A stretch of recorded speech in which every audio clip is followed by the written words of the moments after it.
Au nom du Père et du Fils et du Saint-Esprit. Amen. La grâce de notre Seigneur Jésus-Christ, l'amour de Dieu le Père et la communion du Saint-Esprit soient toujours avec vous et avec votre esprit. Vous tous qui avez soif, venez, voici de l'eau, dit le Seigneur. Même si vous n'avez pas d'argent, venez et buvez avec joie. Préparons-nous à la célébration de l'Eucharistie en reconnaissant que nous sommes pécheurs. Je confesse à Dieu Tout-Puissant, je reconnais devant mes frères que j'ai péché en pensée, en parole, par action et par omission. Oui, j'ai vraiment péché. C'est pourquoi je supplie la Vierge Marie, les anges et tous les saints, et vous aussi mes frères, de prier pour moi le Seigneur notre Dieu. Que Dieu Tout-Puissant nous fasse miséricorde, qu'il nous pardonne nos péchés et nous conduise à la vie éternelle. Seigneur, prends pitié. Seigneur, prends pitié. Ô Christ, prends pitié. Ô Christ, prends pitié. Seigneur, prends pitié. Seigneur, prends pitié. Prions le Seigneur. Donne à tes fidèles, Seigneur, en ce temps de pénitence, une vraie générosité à te servir, qu'ils se disposent ainsi à recevoir dans un cœur purifié l'annonce du mystère pascal et à transmettre au monde la joyeuse nouvelle du salut par Jésus-Christ, ton Fils, notre Seigneur et notre Dieu, qui règne avec toi et le Saint-Esprit, maintenant et pour les siècles des siècles. Amen.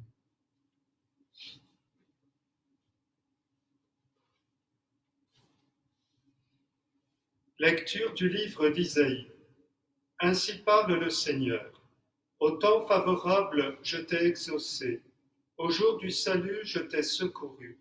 Je t'ai façonné.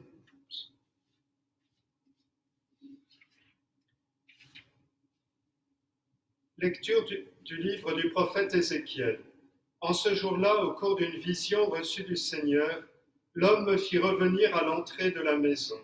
Et voici, sous le seuil de la maison, de l'eau jaillissait vers l'Orient, puisque la façade de la maison était du côté de l'Orient. L'eau descendait de dessous le côté droit de la maison, au sud de l'autel. L'homme me fit sortir par la porte du nord, et me fit faire le tour par l'extérieur jusqu'à la porte qui fait face à l'Orient, et là encore l'eau coulait du côté droit. L'homme s'éloigna vers l'Orient, un cordeau à la main, et il mesura une distance de 1000 coudées. Alors il me fit traverser l'eau, j'en avais jusqu'aux chevilles. Il mesura encore 1000 coudées, et me fit traverser l'eau, j'en avais jusqu'aux genoux. Il mesura encore 1000 coudées, et me fit traverser, j'en avais jusqu'aux reins. Il en mesura encore 1000, c'était un torrent que je ne pouvais traverser. L'eau avait grossi, il aurait fallu nager, c'était un torrent infranchissable. Alors il me dit, as-tu vu, fils d'homme? Puis il me ramena au bord du torrent. Quand il m'eut ramené, voici qu'il y avait au bord du torrent, de chaque côté, des arbres en grand nombre. Il me dit, cette eau coule vers la région de l'Orient, elle descend dans la vallée du Jourdain, et elle se déverse dans la mer morte, dont elle assainit les eaux. En tout lieu où parviendra le torrent, tous les animaux pourront vivre et foisonner. Le poisson sera très abondant, car cette eau assainit tout ce qu'elle pénètre, et la vie apparaît en tout lieu où arrive le torrent. Au bord du torrent, sur les deux rives, toutes sortes d'arbres fruitiers pousseront. Leur feuillage ne se flétrira pas, et leurs fruits ne manqueront pas. Chaque mois, ils porteront des fruits nouveaux, car cette eau vient du sanctuaire.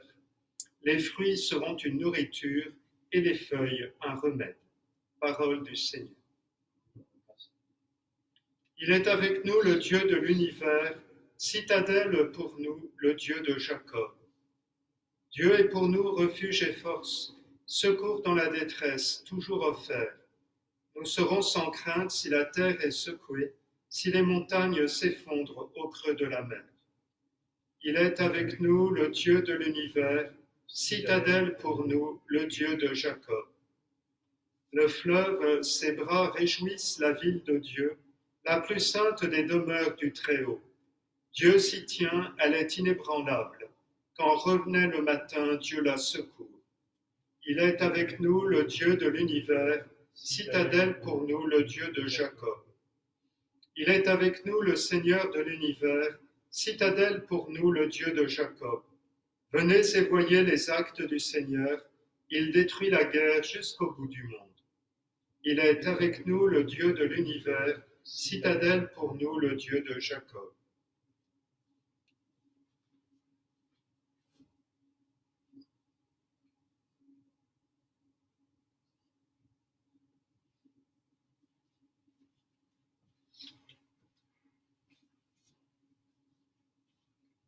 Gloire et louange à toi, Seigneur Jésus.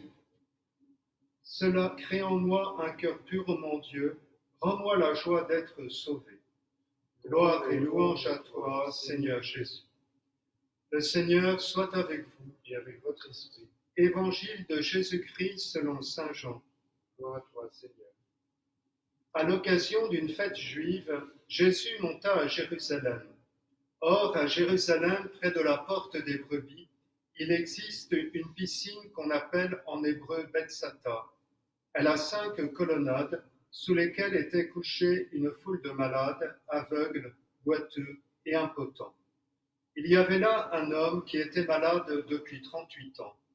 Jésus, le voyant couché là et apprenant qu'il était dans cet état depuis longtemps, lui dit : « Veux-tu être guéri ? » Le malade lui répondit : « Seigneur, je n'ai personne pour me plonger dans la piscine au moment où l'eau bouillonne, et pendant que j'y vais, un autre descend avant moi. » Jésus lui dit : « Lève-toi, prends ton brancard et marche. » Aussitôt l'homme fut guéri, il prit son brancard, il marchait. Or, ce jour-là était un jour de sabbat. Les Juifs dirent donc à cet homme que Jésus avait remis sur pied : « C'est le sabbat, il ne t'est pas permis de porter ton brancard. » Il leur répliqua : « Celui qui m'a guéri, c'est lui qui m'a dit : prends ton brancard et marche. » Ils l'interrogèrent : « Quel est l'homme qui t'a dit : prends ton brancard et marche ? » Mais celui qui avait été rétabli ne savait pas qui c'était. En effet, Jésus s'était éloigné, car il y avait foule à cet endroit. Plus tard, Jésus le retrouve dans le temple et lui dit : « Te voilà guéri, ne pêche plus, il pourrait arriver quelque chose de pire. » L'homme partit annoncer aux Juifs que c'était Jésus qui l'avait guéri. Et ceux-ci persécutaient Jésus parce qu'il avait fait cela le jour du sabbat. Acclamons la parole de Dieu.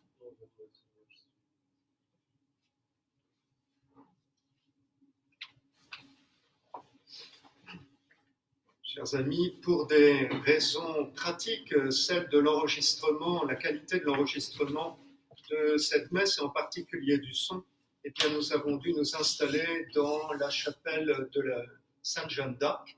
Au-dessus de moi se trouve la figure de Saint François de Sales, et en face, si je ne me trompe, peut-être celle de Saint Vincent de Paul. Alors, vous avez peut-être remarqué la correspondance entre les deux lectures, puisque dans les féries de Carême, eh bien, les lectures sont choisies justement pour s'éclairer mutuellement. La lecture d'Ézéchiel, le passage que nous avons entendu, cette prophétie, nous montre l'eau qui jaillit du côté droit du temple et qui va porter la vie partout où elle passe jusqu'à assainir les eaux de la mer morte et faire abonder le poisson dans ses eaux. C'est un torrent infranchissable, impétueux, dont le prophète nous dit qu'on ne saurait le traverser, l'arrêter. Et l'évangile qui a été choisi pour répondre à cette prophétie est celui de la guérison de ce paralytique dans la piscine de Bethesda ou Bethsata, qui montre comment Jésus va se substituer à la grâce de l'Ancien Testament. Cette grâce, eh bien, c'était ce miracle de l'eau qui bouillonne, et un seul était guéri, celui qui parvenait à être plongé dans la piscine. Et voilà que Jésus va se manifester à cet homme qui n'a pas pu descendre dans la piscine comme étant l'incarnation, si l'on peut dire, de ce qui a été promis dans le passage d'Ézéchiel. Il va apporter la vie à celui qui ne pouvait plus bouger.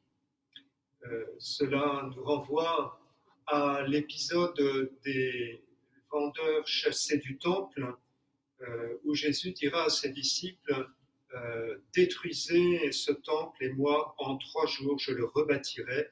Et l'évangéliste Saint Jean note qu'il parlait du temple de son corps. Cette nouvelle prophétie au début de l'évangile de Saint Jean eh bien, va s'accomplir à l'autre extrémité, sur la croix, lorsque Jésus sera transpercé par la lance du soldat romain. Alors on nous dit que de l'eau et du sang couleront du côté du Christ. Il est ainsi effectivement le nouveau temple, puisque la prophétie d'Ézéchiel trouve là son véritable accomplissement. On nous disait que de l'eau coulerait du côté droit du temple pour former un fleuve qui apporterait la vie.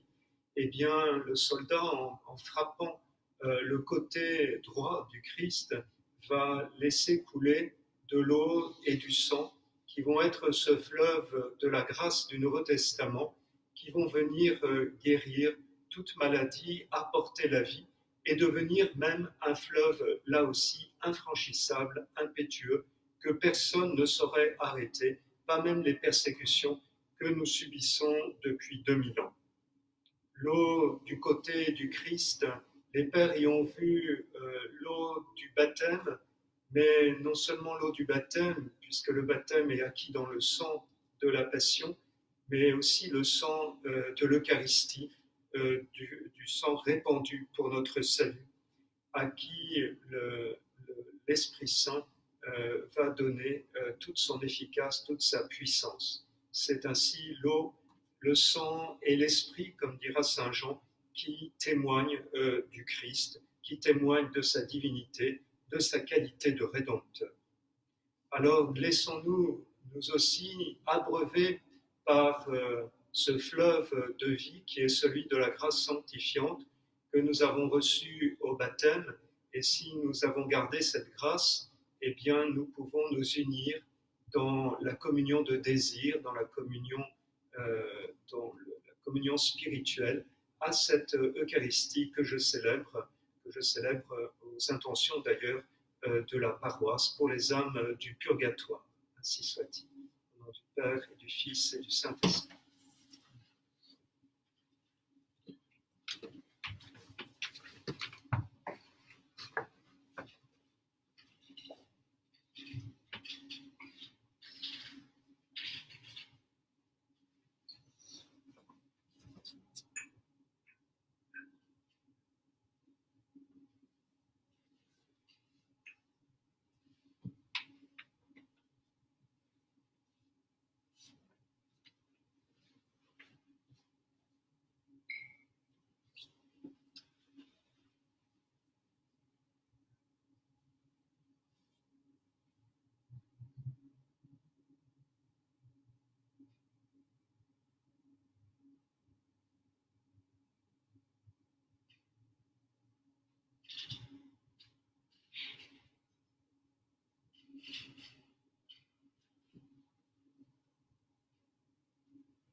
Prions ensemble au moment d'offrir le sacrifice de toute l'Église. Pour la gloire de Dieu et le salut du monde. Nous te présentons, Seigneur, des biens que toi-même nous as donnés, qu'ils te disent notre reconnaissance devant tout ce que ta création nous propose pour assurer notre vie sur la terre, qu'ils deviennent aussi le remède qui nous guérira et nous fera vivre éternellement par Jésus le Christ, notre Seigneur. Amen. Le Seigneur soit avec vous Et avec votre esprit, Élevons notre cœur, nous nous tournons vers le Seigneur. rendons grâce au Seigneur notre Dieu. Cela est juste et bon. Vraiment, il est juste et bon de te rendre gloire, de t'offrir notre action de grâce toujours et en tout lieu. À toi, Père très saint, Dieu éternel et tout-puissant, par le Christ notre Seigneur. Car chaque année, tu accordes aux chrétiens de se préparer aux fêtes pascales dans la joie d'un cœur purifié, de sorte qu'en se donnant davantage à la grâce, en témoignant plus d'amour pour le prochain, fidèles aux sacrements qui les ont fait renaître, ils soient comblés de la grâce que tu réserves à tes fils. C'est pourquoi avec les anges et les archanges, avec les puissances d'en haut et tous les esprits bienheureux, nous chantons l'hymne de ta gloire et sans fin nous proclamons Saint, Saint, Saint, le Seigneur Dieu de l'univers, le ciel et la terre sont remplis de ta gloire. Hosanna au plus haut des cieux. Béni soit celui qui vient au nom du Seigneur. Hosanna au plus haut des cieux.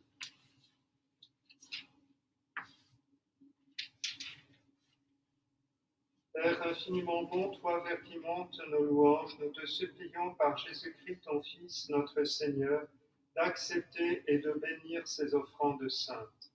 Nous te les présentons avant tout pour ta sainte Église catholique. Accorde-lui la paix et protège-la. Daigne la rassembler dans l'unité et la gouverner par toute la terre. Nous les présentons en même temps pour ton serviteur, le pape François, pour notre évêque Michel, et tous ceux qui veillent fidèlement sur la foi catholique reçue des apôtres. Souviens-toi, Seigneur, de tes serviteurs et de tous ceux qui sont ici réunis, dont tu connais la foi et l'attachement. Nous t'offrons pour eux, ou ils t'offrent pour eux-mêmes et tous les leurs, ce sacrifice de louange pour leur propre rédemption, pour le salut qu'ils espèrent, et ils te rendent cet hommage à toi, Dieu éternel, vivant et vrai. Dans la communion de toute l'Église, nous voulons nommer en premier lieu la bienheureuse Marie, toujours vierge, mère de notre Dieu et Seigneur Jésus-Christ, Saint Joseph, son époux, les saints apôtres et martyrs Pierre et Paul, André, Jacques et Jean, Thomas, Jacques et Philippe, Barthélemy et Matthieu, Simon et Jules, Lin, Claire, Clément, Sixte, Corneille et Cyprien, Laurent, Chrysogone, Jean et Paul, Côme et Damien et tous les saints. Accorde-nous par leurs prières et leurs mérites d'être toujours et partout forts de ton secours et de ta protection. Voici l'offrande que nous présentons devant toi, nous tes serviteurs et ta famille entière. Dans ta bienveillance, accepte-la, assure toi-même la paix de notre vie, arrache-nous à la damnation et reçois-nous parmi tes élus. Sanctifie pleinement cette offrande par la puissance de ta bénédiction. Rends-la parfaite et digne de toi, qu'elle devienne pour nous le corps et le sang de ton Fils bien-aimé, Jésus-Christ notre Seigneur. La veille de sa passion, il prit le pain dans ses mains très saintes, et les yeux levés au ciel vers toi, Dieu son Père Tout-Puissant, en te rendant grâce, il le bénit, le rompit, et le donna à ses disciples en disant, « Prenez et mangez-en tous, ceci est mon corps livré. »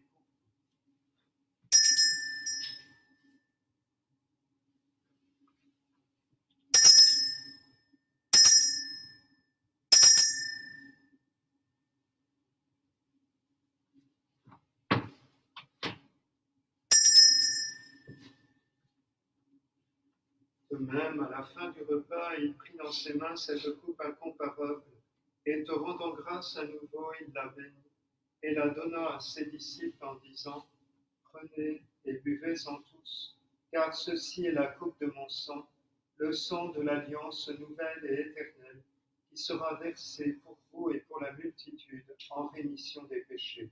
Vous ferez cela en mémoire de moi. »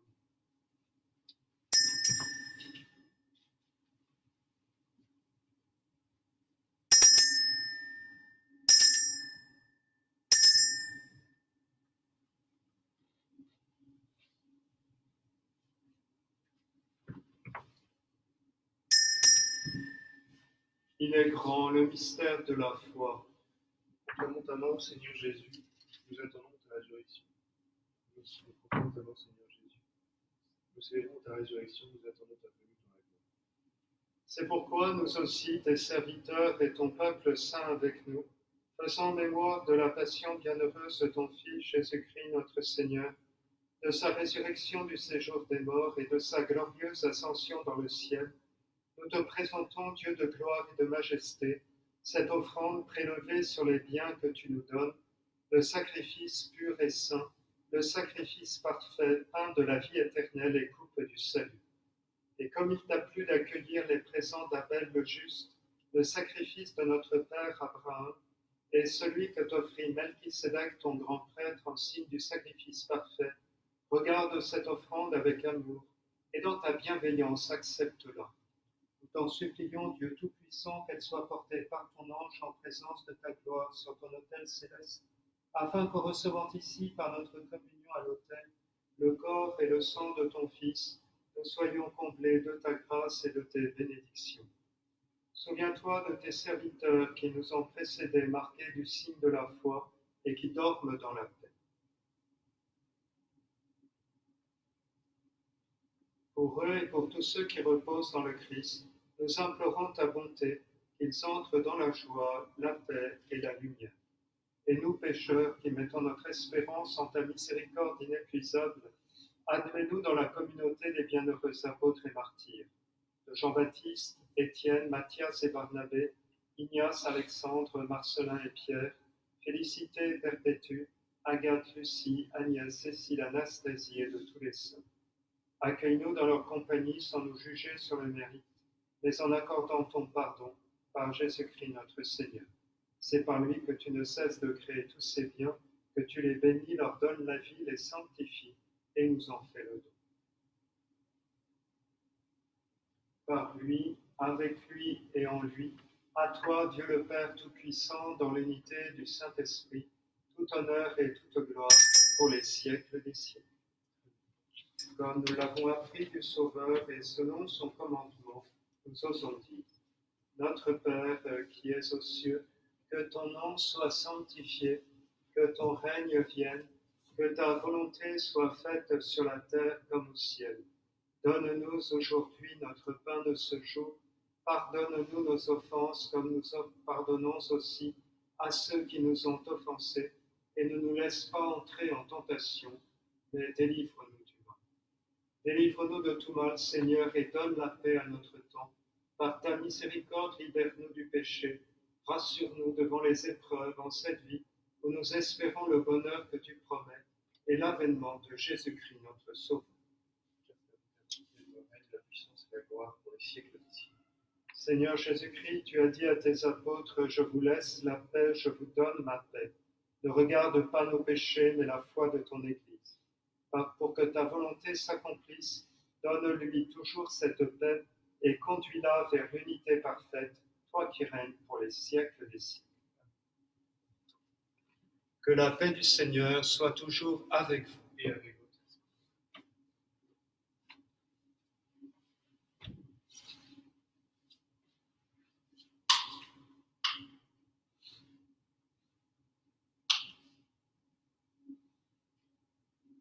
Agneau de Dieu qui enlève le péché du monde, prends pitié de nous. Agneau de Dieu qui enlève le péché du monde, prends pitié de nous. Agneau de Dieu qui enlève le péché du monde, donne-nous la paix.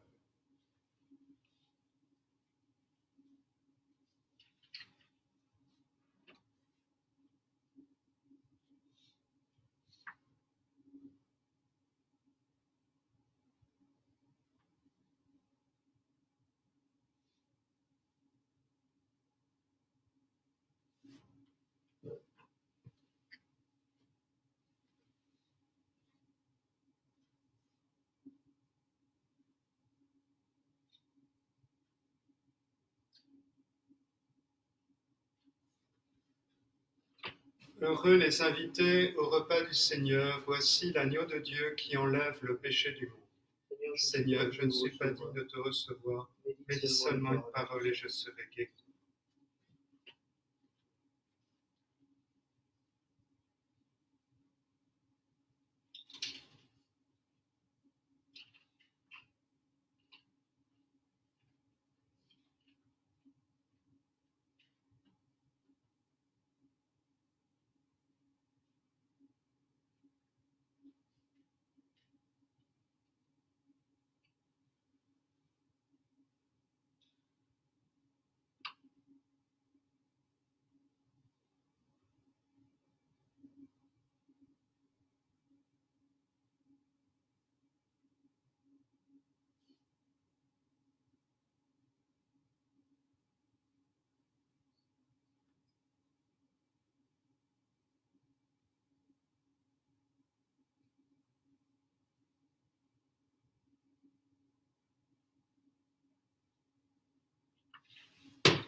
Mon berger, c'est le Seigneur, je ne manque de rien. Sur de frais pâturages, il me laisse reposer. Il me mène auprès des eaux tranquilles et me fait revivre.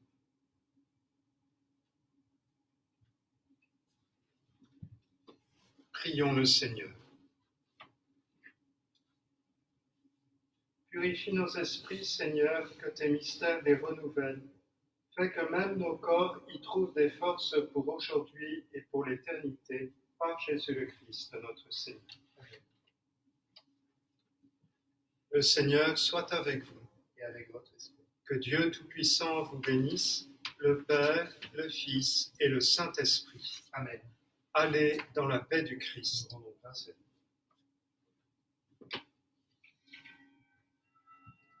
Citons la prière de Saint Roch pour qu'il intercède auprès de Dieu pour la cessation de l'épidémie. Ô Dieu Tout-Puissant et infiniment bon, délivrez-nous par les mérites et les prières de Saint Roch de toute air corrompu, des ardeurs de la fièvre, de la peste et de l'épidémie, de toute maladie contagieuse et d'une mort subite et imprévue, ainsi que de la damnation éternelle. Nous vous en prions par Jésus-Christ notre Seigneur, qui vit et règne avec vous dans l'unité du Saint-Esprit, Dieu pour les siècles des siècles. Saint Roch, qui préservait de toute peste et de toute maladie contagieuse, priez pour nous.